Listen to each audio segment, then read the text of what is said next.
श्री राम अयोध्या की पवित्र गाथा। अयोध्या, जिसे देवताओं ने भी अपनी जन्मभूमि के लिए चुना, सरयू नदी के तट पर स्थित वह पुण्य नगरी है जहां त्रेतायुग में भगवान विष्णु के अवतार श्री राम ने जन्म लिया।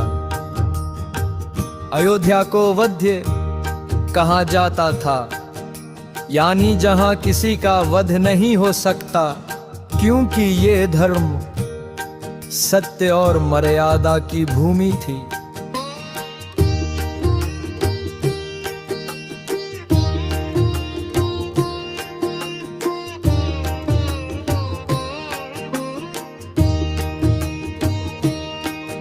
अयोध्या के राजा महाराज दशरथ महान वीर, धर्मज्ञ और तजवत्सल थे, पर उन्हें सबसे बड़ा दुख यह था कि उनके कोई संतान नहीं थी। ऋषि वशिष्ठ की सलाह पर दशरथ ने ऋष्यशृंग के मार्गदर्शन में पुत्रेष्टि यज्ञ कराया। यज्ञ समाप्त होने पर देवताओं को प्रसन्न करने के लिए अग्नि ने एक दिव्य पायस पात्र दिया। ये पायस रानियों कौशल्या, कैकेयी और सुमित्रों में बांगा गया। कुछ समय बाद तीनों रानियों ने दिव्य पुत्रों को जन्म दिया। राम कौशल्या से, भरत कैकेयी से, लक्ष्मण और शत्रुघ्न सुमित्रा से। अयोध्या उत्सवों से गूंज उठी, क्योंकि वर्षों बाद रघुवंश में 4 रत्न आए थे। बाल्यकाल और शिक्षा। राम, लक्ष्मण, भरत और शत्रुघ्न चारों भाइयों का बाल्यकाल एक दूसरे के प्रति प्रेम, शौर्य और धार्मिक संस्कारों से भरा था।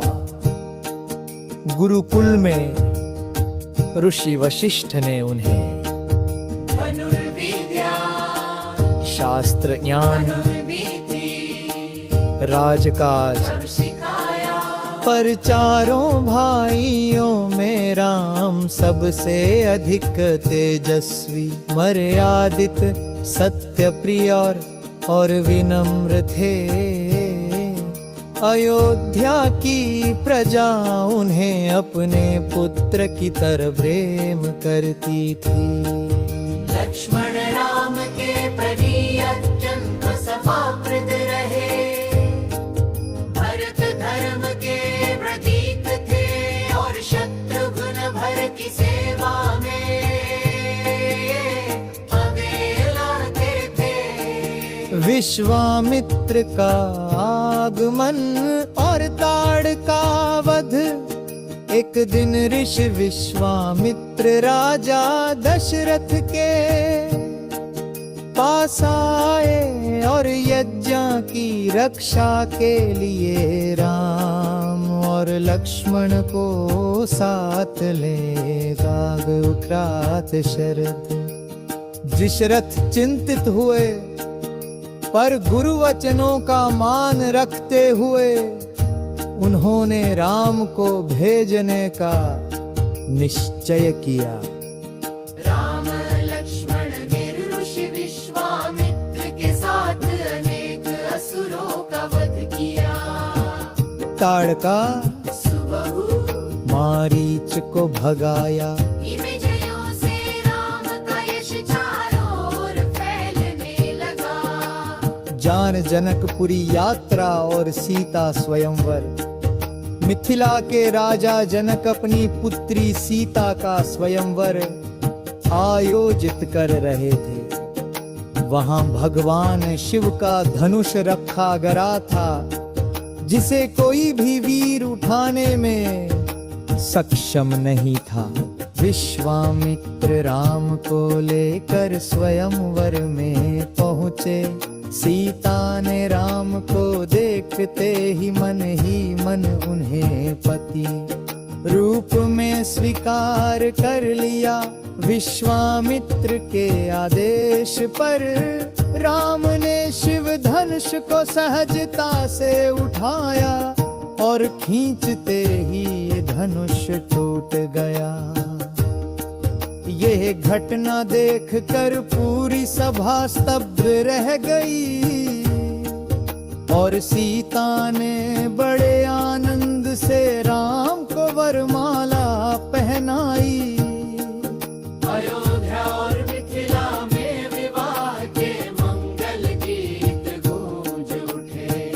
लक्ष्मण उर्मिला, भरत मांडवी और शत्रुघ्न श्रुति कीर्ति के विवाह भी धूमधाम से हुए।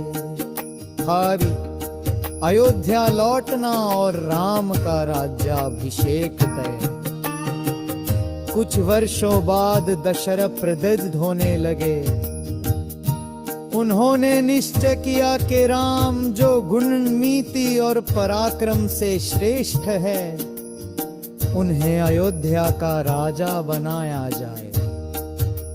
पूरे राज्य में उत्सव जैसा वातावरण था, परंतु नियति को कुछ और स्वीकार था।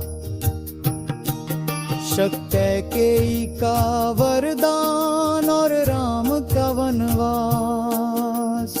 मंथरा नामक दासी ने कैकेयी के मन में भ्रम भर दिया कि राम राजा बनेंगे तो भरत को कोई मान नहीं मिलेगा। कैकेयी ने पुराने 2 वरदान मांगे, भरत को राज्य मिले। राम को 14 वर्ष का वनवास दिया जाए। दशरथ इस निर्णय से टूट गए, पर प्रतीक गए। वन में राम को वनवास देना गया। राम ने शांत स्वर में कहा, माताजी का आदेश ही मेरे लिए धर्म। सीता और लक्ष्मण भी वनवास में साथ जाने पर अदे राम सीता और लक्ष्मण वन की ओर चलकर सबों। राम का राज्याभिषेक हुआ और राम राज्य की स्थापना हुई, जिसके बारे में कहा गया, जहां कोई दुखी नहीं, कोई भूखा नहीं, न्याय सबको मिले, प्रजा वत्सल राजा हो, धर्म और मर्यादा का सर्वोच्च स्थान हो। अयोध्या फिर से स्वर्ग समान बन गई। द्वादशीता की अग्नि, परीक्षा और उत्तराकांड। कुछ समय बाद लोग मत के दबाव से राम ने सीता को वन में भेज दिया। वहां सीता ऋषि वाल्मीकि के आश्रम में रही और लव कुश को जन्म दिया। लव कुश बड़े हुए और उन्होंने राम को पहचान दिलाई। सीता ने अंत में अपनी सत्यता सिद्ध करने हेतु धरती माता से प्रार्थना की और धरती में समा गई।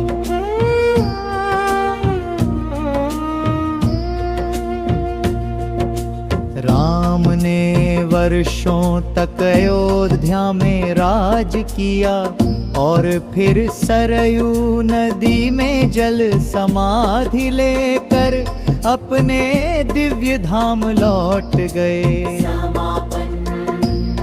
श्री राम की अयोध्या गाथा केवल एक कथा नहीं, यह धर्म मर्यादा त्याग प्रेम समर्पण और आदर्श जीवन का संदेश है। राज्य की स्थापना हुई, जिसके बारे में कहा गया, जहाँ कोई दुखी नहीं, कोई भूखा नहीं, न्याय सबको मिले, प्रजा वत्सल राजा हो। धर्म और मर्यादा का सर्वोच्च स्थान हो। अयोध्या फिर से स्वर्ग समान बन गई। ज्वान सीता की अग्नि, परीक्षा और उत्तराकांड। कुछ समय बाद लोग मत के दबाव से राम ने सीता को वन में भेज दिया। वहां सीता ऋषि वाल्मीकि के आश्रम में रही और लव कुश को जन्म दिया। लव कुश बड़े हुए और उन्होंने राम को पहचान दिलाई। सीता ने अंत में अपनी सत्यता सिद्ध करने हेतु धरती माता से प्रार्थना की और धरती में समा गई।